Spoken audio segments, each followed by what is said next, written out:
Hey, this is Ken, creator of DP Insiders and Easy DSLR photography courses.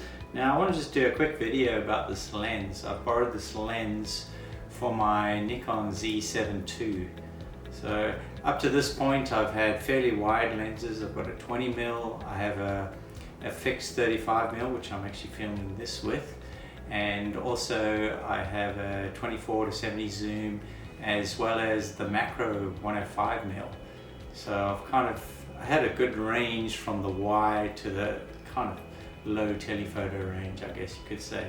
So I really wanted to test out a longer lens, and I'm here on the Oregon coast, which is a great opportunity to try out longer lenses with bird photography, etc. So I've taken a bunch of photos already and I'll show you on the computer in a minute, but I just want to talk about this lens first. It's a fairly decent size lens, so 180-600mm. Now it's on the cheaper range, so it's under $3,000, usually around the $2,200 to $2,400 range in price. And the compromise you get is it's a 5.6 to 6.3. So when you zoomed in fully at 600, it'll actually shut down that aperture to 6.3. So it is a little light limiting, which means you do need to have fairly good light to get fast shutter speeds, for instance. But one of the things I like about it, and like I said, I just rented this lens and I'm deciding whether I want to purchase it or not, so that was the point of this trip and this rental. Now it comes with kind of a cool lens hood which kind of clicks in nicely, has a nice solid click, and then it has a button that you release it. And one of the nice things about it is when you zoom, it's all internal, so you don't get that extension and contraction of the lens. And that's important especially if you're using like a gimbal mount, like when you're taking long lens shots and you want to actually use a gimbal on your tripod, especially for bird photos. That's not going to mess with the balance. And also if you're using the shoe here just to mount on your tripod, you're not going to like kind of tip around a bit because that lens doesn't extend when you're zooming. So that's really handy. It has a couple of function buttons on it, which is handy if you want to use it for like AF lock or something like that, if you want to use kind of like back button autofocus, but you can set these buttons to do that, or various other functions, whatever's useful for you. So, and then of course it has manual and auto focus setting on it, as most lenses do, and it is actually a VR lens, as in vibration reduction, so it will counteract hand shaking a little bit, which is kind of handy with this range of zoom. So my experiences with shooting is you can actually shoot handheld. So I mean, you get tired after a while, but just for the occasional birds and flight photos, you can actually manage this with the camera. The camera I'm filming you with now, but it's basically, it doesn't add much weight to this. Most of the weight will be in the lens. But I found if you can brace yourself a little bit, maybe on a knee, or you just have something to rest your elbow on, that's enough to take off the weight when you're trying to shoot. And a lot of things like birds in flight, it's harder to shoot with a tripod anyway. You really want one of those special gimbal heads for them. So shooting handheld is fine. So my experiences with it is, well, I'll show you on the computer, but overall it actually is pretty good at locking on focus. I found it was reasonable. Like I tried different modes, one with just the block with a little square in the middle where it'll basically attach to anything that's in that square. I also tried the animal mode because I was shooting a lot of seagulls, and I was curious to see if that would actually lock on the eye better, because that's what you want when you're taking animal photos, whether it's birds or other animals. You really want the eye in focus. Doesn't matter if other parts are a little out of focus, but that's kind of the key part, and that's what kind of connects you to the animal. So, and this this was doing a pretty reasonable job. Now, shooting birds in flight is like a trick, so it's really hit and miss. In fact, I tried to shoot some swallows and that was almost impossible. And I'll show you on the computer in a sec, but there was only one that I got that was crisp because they literally fly so quickly and change directions constantly. Whereas something like a seagull, they have more of a predictable flight path, so you can kind of follow along a bit. And yeah, so overall, I'm pretty impressed. I probably want to try it out a little bit more. One of the beauties of actually just renting a lens, it's for, you know, 140 bucks or so for the week, is a lot cheaper than buying it. So it's a good option if you're really considering a piece of equipment, but you don't really want to commit straight away. You really want to try it out. So if there's a rental place in your area, that's a good way to just try out a piece of equipment. It's going to cost you a little extra in the long run. Quite often rental places will actually discount you a little bit too when you actually buy from them. So anyway, it's a great lens, and let's go to the computer and I'll just show you some of the shots quick and show you how they came out. Lightroom Classic here, and I have quite a few shots, so I'm going to kind of narrow it down to just the ones that came out reasonably well. So I've actually put a star rating on them already, so what I'm going to do is I'm just going to put 5 stars, so that just narrows down the shots that I thought were pretty reasonable. So first thing I did, actually, I got here and it was sunset. It was beautiful sunset, so I really thought I may as well get a shot of the sun hitting the horizon. So this is a shot, and it was taken at, let me get the settings here. So this is at full zoom, so 600 millimeters, and I had ISO 400 and f8. Now I did hear that by shutting down the aperture a little, like I could have taken it at 6.3, but if you shut down to 7.1 or f8, it'll give you a slightly sharper image, because it can be a little soft at 600 millimeters at full zoom when you fully open as well. So I thought that was really good. Now, one of the tricks with taking this sunset shot is you really want to make sure you don't want to overexpose it too much. So you want to shut down that aperture first and set the speed fairly high. As you can see here, I was at 8,000th of a second because I'm directly pointing at the sun. So the best way to do that is to kind of be a bit conservative. So set it fairly dark, and then when you get the sun in the shot, then you might open it up because you don't want to damage your sensor. Now that's also one of the beauties of having a mirrorless camera too, because you actually can see the sun on your viewfinder without potentially damaging your eyes. Well, not the viewfinder, the actual LCD, should I say, because with a mirrored DSLR, where you actually have an optical path straight through the viewfinder, you could be looking straight at the sun, and that could potentially do damage. So the benefit of the mirrorless is you can look at the LCD, and you're not going to get more light from the LCD than it can put out, and you're not going to damage your eyes, so you can see if you've got a good exposure without the potential risk. So obviously came out pretty clear. You can see all the water in the background, the kind of little lines of light dancing across the water. So overall I was pretty happy with that. I thought it was a good shot. And actually if I hide that and we just go lights out mode. So yeah, I thought that was reasonably good. I did a little bit of editing on that, but very little. And you're never going to get it so the sun is like orange unless you actually use a filter. Because I was using such a fast shutter speed as it is, but to actually get like orange sun, you'd actually use a solar filter, but then you wouldn't see anything else. There would be so little light coming through from everywhere else compared to the sun that you won't really get a good shot. And I love this shot too. I decided to just take a vertical aspect shot, and that came out really cool as well.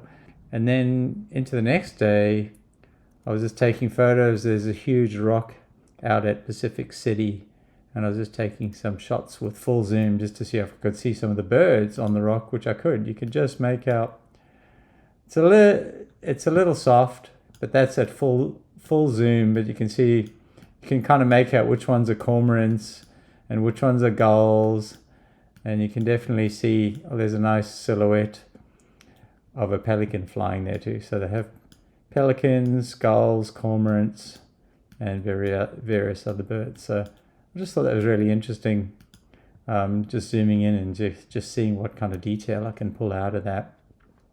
So that's actually just a piece of the rock essentially. So I took quite a few. This was another nice shot. Now I actually wanted to show you this compared to this one here, and what I've done here is I've actually done some noise reduction. You can see, I don't know if you can tell, but there's very little noise on this image, whereas on the next one here I do have some grain. I don't know if this is going to come through that great on the video as far as the quality is high enough, but I found that was easy enough to fix. You could just either use the noise slider, or I found that this new AI noise, denoise, really works well too. So just one click of that, and it takes 20 seconds or so to process. But if you can see the kind of this stippled noise pattern around this pelican, as soon as that's finished, it just disappears. So I found that just that tool alone can actually do wonders for the shot as far as removing noise. So things have got a lot smarter with the AI kind of level of tools. Well, there we go. Now it's perfectly clean around that bird, but you still have the detail. Like you can just see the feathers and the beak and everything still. So really nice. And going on to the next, so I just took quite a few of these. Let me go to lights out mode again, and then we'll go on to that's the whole rock. So that's actually, now I've zoomed out a little just to fit it in the frame. So I've actually gone a bit wider just so I can include the whole rock. And here we go. Here's that swallow shot that I was talking about, which is almost impossible, but I kind of hit the luck. The lens is pretty good if you have autofocus follow mode, like continuous autofocus mode. But just these birds just move so quick that it's almost impossible to keep them in the frame. But I just took a bunch, and then I just happened to capture one really nice capture. And that's really the only one worth showing you. The rest of them were like blurry blobs flying through the sky. So anyway, I was super happy with that. You can see nice detail on the wing and the color. The way the bird had its back to me, which is, you get to see all the nice colors on it. So that I was really happy with that shot, because they dart around just above the grasses on the dunes. So that's what makes them difficult to follow too, because they're ducking down, up and down along the dune edge. So no predictable flight paths at all. And then, of course, we had my dog, or my daughter's dog, and I just took the shot full zoom, and just to see with a subject that was more or less static for a moment, just to see what that quality can do. Actually, let me I will look at the settings quick so I can show you what zoom level. Okay, so I was at 560 millimeters, so not quite full zoom, but close to, because it's a 600mm lens. I've got it at f7.1, so slightly stopped down, because 6.3 is how wide it can be. It can be a little wider at full zoom. Only 100th of a second, this shot. So if there was much movement in this shot, it would be blurred. So, but in this case, little Sita, she wasn't moving much, so it kind of worked out. And if I show you closer, just to show you what this lens can resolve, I was pretty happy with that. I mean, the clarity is amazing. I mean, you can see grains of sand on her nose and around her eye, so it's resolving to that level. So I was pretty happy with that, and all the little whiskers and grains of sand on the whiskers for that matter. So I'm super happy with that clarity. I think you'd be hard pressed getting a pro lens that could resolve much more detail than that. So overall, super happy with that. And then of course you can see the depth of field drops off pretty quick. Like in fact the ball's out of focus, which is just in front of her. But yeah, really I'm really happy. That just shows you like the potential of the lens when you lock on focus. And I like the way it actually locked on her eye. And by shutting it down a bit, you get a little bit more depth of field. So I did get the nose in focus and the eye. Whereas with fully open, if I opened up fully, it might have been a little softer on the nose. So that worked out really good for that. And then I took some bird shots, just practicing like tracking these birds through the sky, birds in flight.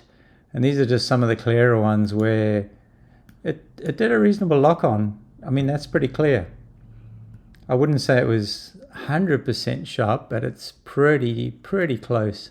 And actually, you could run it through one of those things like Telephoto and actually increase the sharpness and get a good result. So there's a lot of tools now where you can actually upscale or increase the sharpness and clarity of your shots by running it through, and they do a great job. So that might be a little test for afterwards. But this actually got the bird's eye and the beak in focus, and the back of the bird slightly trailing out of focus as far as the back wing and that. So overall, that's kind of what you want. You want the eye and the beak in focus as best as you can for bird shots, and that gives you a good kind of birds in flight photo.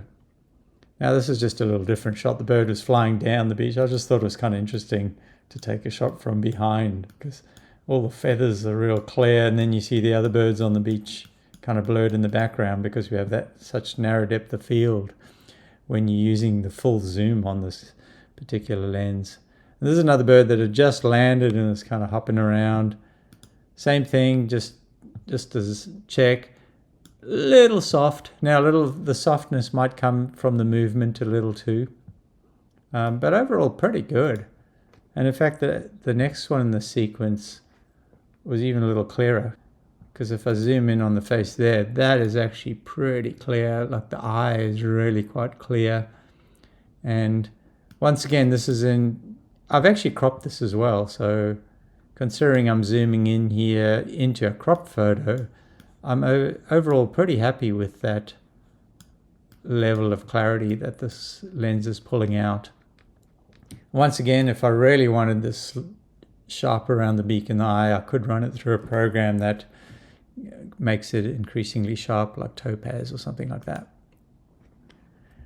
And just another couple flying away, but you kind of get the idea. I was just experimenting and just seeing how it locks on. And it is quite a narrow depth of field here. Like this is out of focus, the back's out of focus. So that's why it is hit and miss. You have to take a lot of shots to be able to lock on and get some clear ones and not miss the focus. But overall, I mean, considering such a long lens, I'm quite happy with what it did. And I think this is probably that same bird loop, kind of flying around in a circle looking for a spot to land. And again, actually this one's pretty clear considering too. Overall that one's, even the wings sharp because the bird's kind of got its wings almost in the same plane as its face. So that's why that particular wing is actually quite sharp to the edge. So yeah, I think for any bird photographer, this lens would more than do the trick as far as getting enough clear shots. Now to really get more superior quality shots, you'd have to go like a prime, like a 600mm or 500mm prime, and pay about 3 or 4 times the amount of money. So considering this is a 2000 something lens, I think that's pretty good. I think that's, totally worth the money for the quality. Now you do have to work a little for the quality. You got to make sure that you have fast enough shutter speed to capture the motion, because it does have vibration reduction, so it will compensate a little bit for handheld, shake and things like that. But when you zoomed in and following a bird in flight, you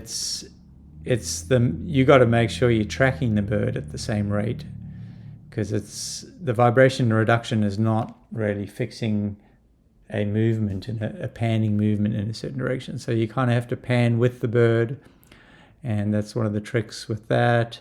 Have a fast enough shutter speed, and then you should get a fairly good lock on. And then maybe just stopping down the lens a little, so using 7.1 or f8, which means that you need enough light so that you get a reasonable shutter speed out of that. So I mean, like this one for an example, let's have a look what the shutter speed for this is, and 1/2500th of a second. So that's why we got a relatively clear shot out of that. Anyway, that's it. Overall, some cool shots. I was pretty happy with it. Anyways, I hope you enjoyed this little video and those few examples that I managed to capture with this lens. I think it is a pretty good lens, and considering it's not a professional lens, it's not like the actual S-line lenses, the top of the line lenses, so even though it's not considered a pro lens, it certainly gives a good result. And I actually have a couple of lessons that go into bird photography, so if you're into bird photography, then DP Insiders, my digital photography insiders program, has 2 whole months dedicated to bird photography. And there's also a month where I actually talk about focusing methods and back button autofocus for action subjects, which kind of overlaps into the catching birds in flight, for instance. So I do have a couple of good lessons, and there's even a bonus lesson where I talk to a bird photographer as well as a guest. So I'm actually opening up enrollment soon for DP Insiders. So if you look down the bottom below this video, either on the side or below, there will be a link to the special sign-up page. So I only open the program a few times a year, and I only actually send the offer or the sales page when I actually open for enrollment. I only send those to people on my list, because I don't want to just spam people who are not that interested. So even if you're just curious about the program, at least just go down, click on that, and just add your name to the list, and then you'll get emails and find out a little bit more about the program and see if it's something for you. So it's quite an extensive program, but I go from real basics, beginner stuff, and the real core concepts you need for getting creative photos, all the way to different creative avenues. And these roll over month for month, so you're just not going to be inundated with all the lessons at once. I actually release lessons usually once a week, and there's a different topic each month, so eventually we'll cover landscape and macro and all sorts of interesting topics. So anyway, just sign up for that, and then you'll get an email when that actually launches, or when we open for enrollment. So thanks again, and I appreciate you dropping by and watching this video. Cheers.